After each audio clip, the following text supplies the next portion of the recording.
নমস্কার বন্ধুরা, আমি তনুশ্রী। তনুর ভিলেজ কিচেনে আপনাদের সকলকে স্বাগত জানাই। আজ আমরা বানাবো গোবিন্দভোগ চালের অমৃত ভোগ। তার জন্য আমি একটা ছোট গ্লাসে 1.5 গ্লাস গোবিন্দভোগ চাল মেপে নিয়েছি। আপনি আপনার সুবিধা মতন যে কোনো পাত্রে চালটি মেপে নেবেন। আমি চালটা প্রথমে ভালো করে ধুয়ে নিয়ে স্ট্যানারের সাহায্যে জলটা ঝরিয়ে নিয়েছি। আপনার কাছে যদি স্ট্যানার না থাকে আপনি একটি পরিষ্কার কাপড়ের ব্যবহারও করতে পারেন। এইভাবে আমরা 15 মিনিট মতন রেখে দেবো।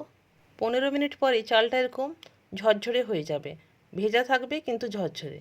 তারপর চালগুলিকে আমি একটি থালার মধ্যে নিয়ে 1.5 টেবিল চামচ ঘি, 1 চামচ আর হাফ চামচ, 3 টেবিল চামচ চিনি, কেননা এই অমৃতভোগ একটু মিষ্টি মিষ্টি ভালো লাগে।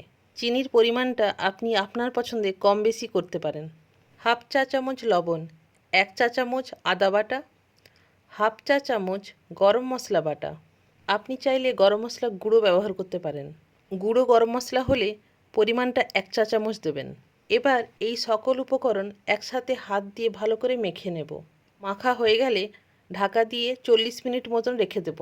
আমাদের 40 মিনিট হয়ে গেছে। এবার কড়াতে 1 চা চামচ ঘি গরম করে তেজপাতা ও গরম মশলা ফোড়ন দিয়ে দেব। গরম মশলাটা কয়েক সেকেন্ড নেড়ে নিয়ে কিছুটা কাজু বাদাম দিয়ে দেব। তারপর কাজু বাদামটা কিছুক্ষণ নেড়ে একটু ভেজে নেব। ভাজা হয়ে গেলে কিশমিশ দিয়ে দেব।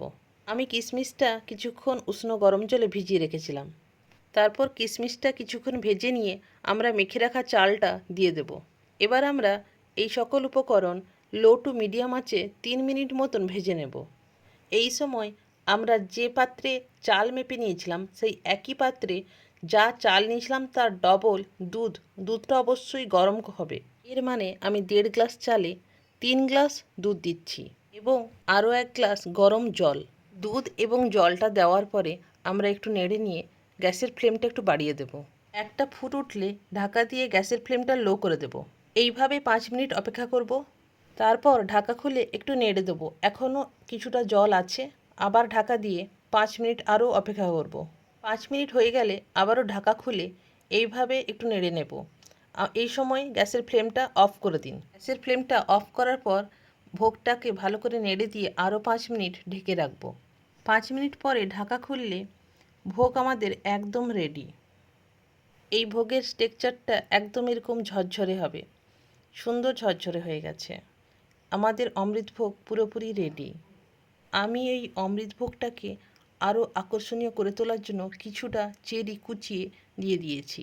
এটা পুরোপুরি অপশনাল, আপনারা চাইলে দিতে পারেন, না চাইলে না দিতে পারেন। আপনারা এই অমৃতভোগ ভগবানের ভোগ হিসাবে নৈবেদ্য করতে পারেন, আবার যে কোনো দিন ঘরে বানিয়েও খেতে পারেন। একবার বানিয়ে দেখবেন, ছোট থেকে বড় সকলেরই খুব ভালো লাগবে।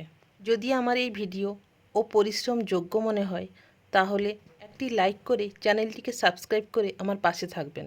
আমি এই অমৃতভোগ কাশ্মীরি আলুরদমের সঙ্গে পরিবেশন করেছি। এই কাশ্মীরি আলুরদমের রেসিপিটা আমার চ্যানেলে দেওয়া আছে, দেখার অনুরোধ রইল। আশা করি ভালো লাগবে।